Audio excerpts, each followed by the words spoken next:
Je sais pas pourquoi mais je sens que cette vidéo va être terrible pour moi, ça continue de vibrer, c'est que c'est pas bon. Là je vous le dis, c'est pas bon les gars. Bien évidemment mon téléphone qui vibre. De toute façon je suis sûre que parce qu'ils m'aiment ils vont être gentils avec moi, je leur fais confiance, ok. Enfin j'espère. On respire, ça va bien se passer.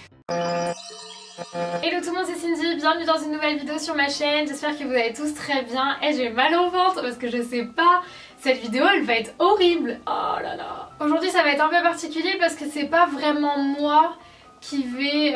comment je vais expliquer ça? J'ai pas écrit cette vidéo, les choses qui vont être dites dans cette vidéo ne viennent pas de moi.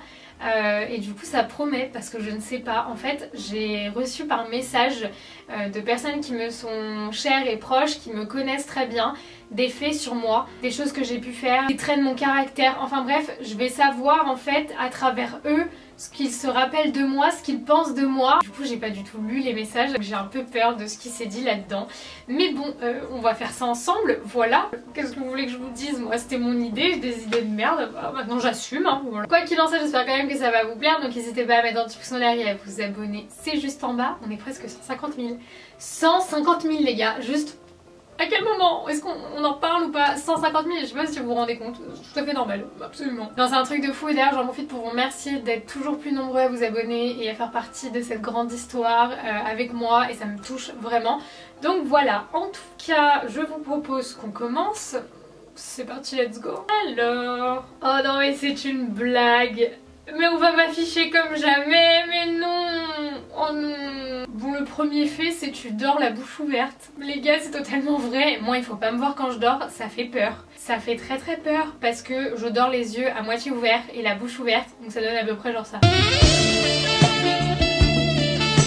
C'est génial, on adore. Mais il y a très peu de monde qui sait ça en fait. Juste les gens qui m'ont déjà vu dormir. Juste les gens de ma famille qui s'amusent à me prendre en photo, hein, pour garder les preuves de ça là.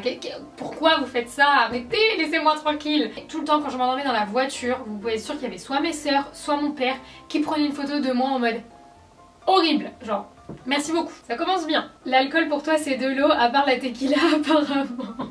Malgré mon petit corps, je tiens plutôt bien l'alcool. Voilà, je sais pas pourquoi. Du coup je peux boire beaucoup d'alcool. L'abus d'alcool est dangereux pour la santé. Mais je peux boire du vin, je peux boire de la vodka. Ça ira toujours très bien. Genre je tiendrai très très bien l'alcool. Il me faut une dose d'alcool assez élevée pour que... ça m'est jamais arrivé donc je pourrais pas vous dire. Mais pour que voilà, que j'atteigne ma limite. Mais par contre, faites-moi boire de la tequila. Et là, il n'y a plus personne. La tequila ça me... Yalla, tu vois, c'est le Mexique dans ma tête. Hein. Tout de suite la fête est plus folle quoi. Enfin bref, en tout cas, ne me faites jamais boire de tequila. Tu n'arrives pas à rôter. Non, je ne sais pas rôter les gars. C'est un truc, j'arrive pas. Je ne sais pas rôter en faisant du bruit en tout cas. Je sais pas. Il y a des gens, ils sont là, ils font des concours de rot et tout, genre c'est trop drôle. Et moi je ne sais pas rôter. J'imagine que c'est parce que je suis une meuf classe. Non je rigole, tout, rien à voir. Mais je sais pas rôter. Ça c'est un truc, grosse déception de ma vie. J'ai pas roté. Tu ne prends jamais les transports en commun? Non, à part si je suis vraiment obligée, mais c'est ma phobie. C'est ma phobie. Je déteste prendre les transports en commun, ça me fait peur. Rien que le fait de savoir que je suis entourée de gens que je ne connais pas, qu'on est très proche dans un truc fermé, ça me fait paniquer tout de suite. Je déteste ça. Je sais pas me repérer dans le métro. Je sais pas me repérer nulle part en fait, de toute façon, que ce soit même dans la rue ou dans le métro, mais en tout cas dans les transports en commun, je me perds tout le temps. Il faut savoir que quand je suis obligée de les prendre, parce que évidemment j'ai été obligée de les prendre hein, pour aller à l'école et compagnie, eh bien je mets toujours des écouteurs, je ne prends jamais les transports en commun sans écouteurs et je ne regarde personne, j'essaie de croiser le regard de personne, je m'assois ou je reste debout quand il n'y a pas de place parce que souvent il n'y a pas de place et je bouge pas en fait, je ne regarde personne. Voilà. Une fausse portugaise, pas de drapeau, tu n'aimes pas parler portugais, tu n'es pas amoureuse de Cristiano Ronaldo, donc t'es une fake. Alors oui, clairement, c'est gentil de penser ça de moi, que je suis une fake, bah non, je suis une vraie portugaise quand même, même si effectivement j'ai du mal à parler portugais, même si effectivement je suis pas fan inconditionnelle de Cristiano Ronaldo, et même si effectivement je n'ai pas de drapeau chez moi. Voilà, je vois pas où est le problème, même s'il n'y a pas tout ça, je suis quand même portugaise. Allô? Une maniaque du ménage. Alors ça c'est nouveau les gars, ça c'est nouveau et d'ailleurs si par exemple j'avais posé la question à ma mère, jamais elle aurait dit ça, hein. Elle aurait peut-être même dit que j'étais bordélique et tout, mais ça a changé, depuis que j'ai mon appart ça a changé. Je suis plus la même femme quoi, tu vois, je suis... Je sais pas pourquoi je parle comme ça, mais je suis devenue tarée. C'est-à-dire qu'il faut que tout soit à sa place, que tout soit bien rangé. Il y a même un truc que je fais et vous avez le droit de dire que je suis une psychopathe, je ne vous en voudrais pas. Vous voyez ce petit verre qu'on met près du lavabo pour mettre sa brosse à dents et son dentifrice dedans. Et bien à force de se brosser les dents et ensuite de mettre la brosse à dents mouillée dans le petit pot, et bien on met de l'eau dedans et à force cette eau croupit et devient dégueulasse. Voilà, et ça me débecte à un point inimaginable. Donc j'ai trouvé une petite technique que j'impose aux gens qui se brossent les dents chez moi. Oui, même mes nièces. C'est qu'il y a des petits gants et que tu as le droit, tu as même l'obligation de prendre ce petit gant et d'essuyer ta brosse à dents dedans avant de la remettre dans le petit pot. Voilà, comme ça il n'y a pas d'eau dedans. Et comme ça c'est pas dégueulasse. Voilà. Oui, je suis une psychopathe. C'est vrai que de le dire à voix haute ça fait un peu psycho, mais c'est la vie, c'est comme ça. Quand tu étais petite, on pouvait te poser dans un coin, tu bougeais pas. Ouais, j'étais une enfant modèle, ça je suis contente qu'on le dise quand même. J'étais une petite fille trop gentille. Quand j'étais vraiment petite et que j'allais chez des amis avec mes parents et tout, bah, ma mère me disait souvent que je m'endormais sous la table. Je sais pas pourquoi, peut-être que je pensais que j'étais un chien, on ne sait jamais. Mais bah, je me posais sous la table et je m'endormais. Et au bout d'un moment, elle me disait bah, on te cherchait et on te retrouvait sous la table, à nos pieds, tranquille, en train de dormir. C'est tout à fait moi, voilà. C'est une blague! Non, si vous avez vu une de mes dernières vidéos, je vous disais que j'étais somnambule. Et ben alors vient de me dire quand t'étais petite, tu t'es endormie avec ta couette sur la cuvette des toilettes. Est-ce que c'est une blague? Genre ça veut dire j'ai pris ma couette, je suis allée aux toilettes, je me suis posée sur la cuvette des toilettes avec ma couette, parce qu'on sait jamais s'il fait froid, et je me suis endormie. Tu avais à peine un an que tu t'es brûlée. Ah oui, je me rappelle de ça.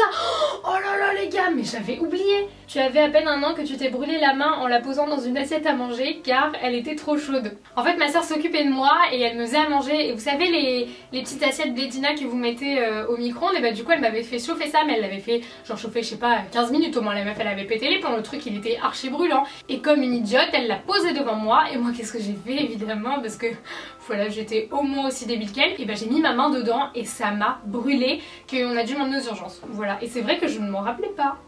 Oui, c'est une blague, mais j'étais une clocharde en fait. Oh, quand tu étais petite, le seul moyen que mamie avait de te faire manger au Portugal, c'était de t'asseoir sur le muret et c'est la voisine qui te donnait à manger. Mais c'est une blague. Je me rappelle pas de ça moi. Oh, mais la honte. Ce que je sais c'est quand je suis allée au Portugal, quand j'étais petite j'y suis restée un moment, j'étais chez ma grand-mère et c'était infernal pour me faire manger parce que je voulais que ce soit ma mère et compagnie, comme elle était pas là-bas forcément c'était compliqué. Et en fait il y avait la voisine et il y avait juste un petit muret qui séparait les deux jardins.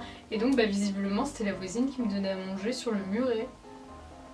Cindy, tu étais une clocharde, bravo. Quand tu as envie de quelque chose il te le faut tout de suite. Oui. Je suis pas patiente, j'aime pas attendre, c'est nul d'attendre. Moi quand j'ai envie d'un truc, c'est maintenant tout de suite là. Qui aime attendre? Sérieux, qui aime attendre? Ça sert à rien d'attendre. J'aime pas attendre. Tu dis très rarement je t'aime, ça c'est vrai. Je suis pas le genre de personne à dire tout le temps je t'aime et super facilement. J'ai du mal à le dire et je le dis quasiment jamais. C'est-à-dire que je l'ai quasiment jamais dit à ma mère, ni à mon père, ni à ma soeur, ni... Quoique je pense que je le dis un peu plus facilement à mon copain, mais c'est vrai qu'à ma famille ou à mes amis ou... Je dis rarement je t'aime, vraiment. C'est un truc, ça sort pas... Ça a du mal à sortir. Je sais que ma petite sœur par exemple, mais même ma grande sœur en fait, mes sœurs elles disent je t'aime à tout va, en mode j'aime tout le monde il est mignon, tout le monde est gentil. Mais moi j'ai trop du mal à dire je t'aime. Non mais là elle m'affiche carrément, elle a dit à chaque histoire d'amour que tu as eu quand tu étais ado, on aurait dit que le monde allait te tomber sur la tête. Mais j'étais dramatique aussi. Oh, moi j'étais une actrice. Genre quand je me séparais de mon mec au lycée ou au collège, mais c'était la fin du monde, la fin des haricots, genre c'est l'homme de ma vie tu vois. Alors qu'aujourd'hui je suis plus du tout comme ça, mais genre vraiment plus. Mais avant je faisais des trucs de taré hein. Et si je vous raconte vous avez pété un câble hein.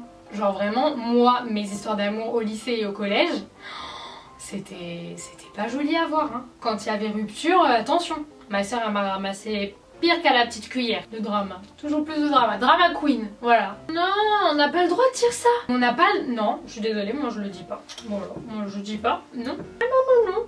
Ah non. Ça se fait pas de le dire, c'est pas gentil. Ils ont dit que je faisais pipi au lit jusqu'à mes 8 ans. Et c'est pas gentil parce que c'est la vérité en plus. Non, en plus, c'est totalement la vérité les gars, j'ai pissé au lit jusqu'à 8 ans. Je portais des couches à 8 ans. C'est triste. Oui, voilà, je portais les couches parce que j'arrivais pas à me lever pour aller aux toilettes la nuit.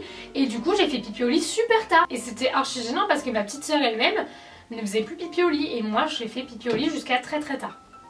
Très tard. La gênance les gars. Non mais ça se fait pas. Mais bon, vous savez quoi, ce n'est pas grave, on va terminer là-dessus. J'espère que cette vidéo vous aura plu, qu'elle vous aura fait passer un bon moment, que vous aurez bien rigolé, etc. Et que vous vous serez pas trop moqué de moi parce que c'est pas très gentil quand même. Enfin bref, c'est bien parce que ça me remémore certaines choses, il y avait des trucs que j'avais complètement zappé. Et c'est ouf comme quoi on a une mémoire sélective, hein. Oui, évidemment. Enfin bref, je vous fais plein d'énormes bisous et je vous retrouve très vite dans une prochaine vidéo. Bye bye.